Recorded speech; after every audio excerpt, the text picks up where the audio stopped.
Agit Kabayel. I have mixed emotions about the performance. He got him out of there, got him out in 3 rounds. Did you think it was a very good performance, Spence? No, I thought it was a reckless approach, if I'm totally honest. You know, Kabayel done what he does best and he wore and grinded his opponent down. But, you know, that first round was very, very reckless. He was just walking forward. No real thought process behind his work. He was getting hit with long jabs and the uppercut, the right uppercut was hitting him as well. Split his eye in that first round. And you think with a different calibre of opponent, a seasoned world-class opponent, he may have been in trouble there, Kabayel, because you can't keep fighting like that and getting away with it. And now I know you're going to say, well, he done it against Makhmudov and he done it against Sanchez, and you look at his resume and you go, his resume's second to none. You know, and Zhilei Zhang as well, and picked himself off the floor. He showed a lot of character against Zhilei Zhang.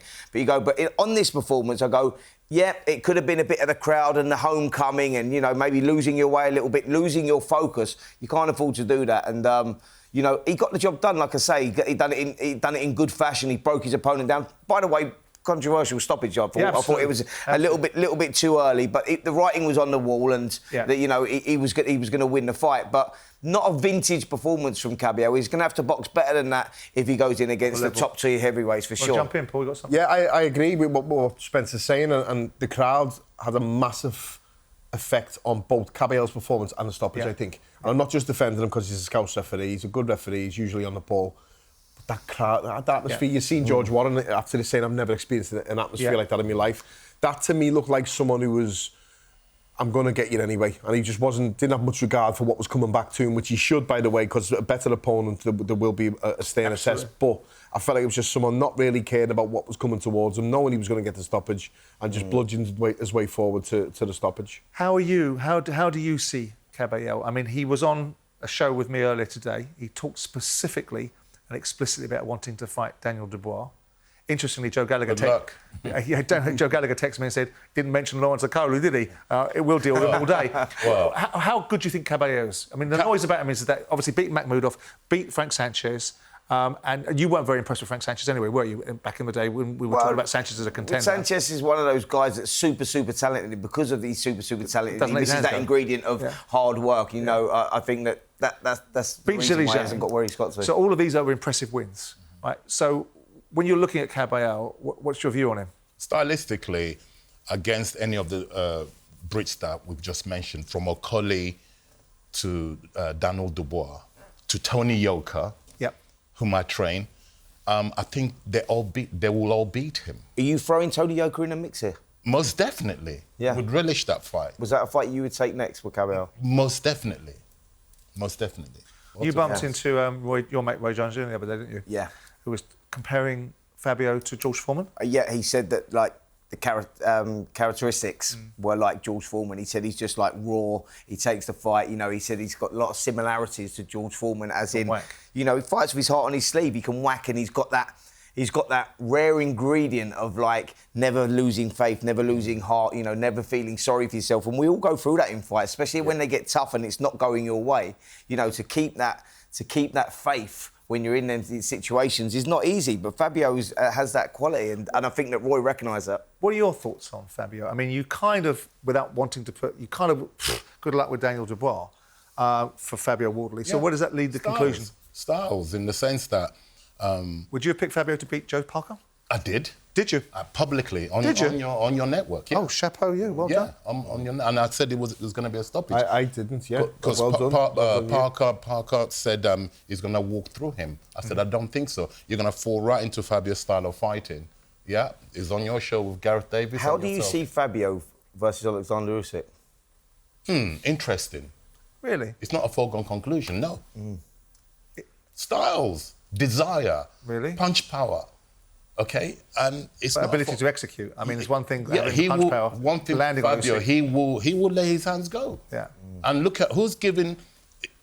I don't want to regurgitate and bring back the past, but I will momentarily. The first fight we had in Poland, Daniel had in Poland with Usyk, so it can be hit, right? Then, apart from Daniel, that incident, who else has given Usyk the toughest? Derek Chisora did. Right. Interesting. So, Fabio Wardley is I trained Derek, so I know him inside out. Yeah? Fabio Wardley technically has more. Early days of Usyk as a heavyweight, though, right?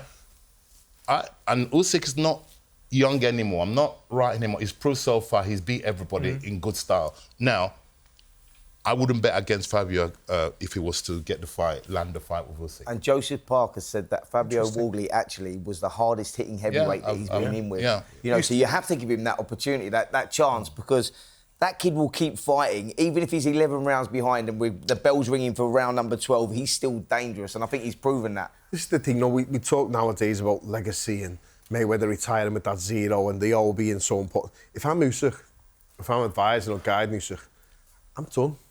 Yeah. And get out and you've beat the best in the division twice. Get out now and unless the big money's still there, Paul. Well, unless the big, but as we've said,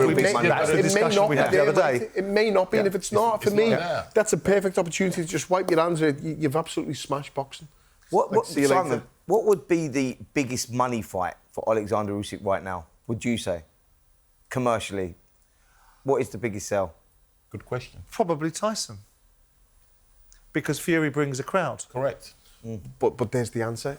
I'm not slagging Tyson off, by the way, I love him, but who wants to see that again? I personally don't want to see that. No, neither do I. When you're talking about legacies and times and to who walk brings away, the most bumps, eyeballs and bums the seats? Joshua Tyson Fury, yeah. Do you still think that Usyk's a cheat? Pardon me? Do you still think Usyk's in the first fight? Yes. Yeah. 100 million%. You know, gentlemen, we're living in the days where you have to be politically correct. Yeah. I know what I saw. I was 2 meters away from when the incident happened. Let's, I'll have a panel. Let's get a panel. Let's look at it. If you have no reasons to hate on us, on Daniel Dubois, and just go by just to be also clear. Depending on what the rules are. I struggle with that. The rules are not that clear. I tell you why I struggle for it. I don't believe it was a low blow.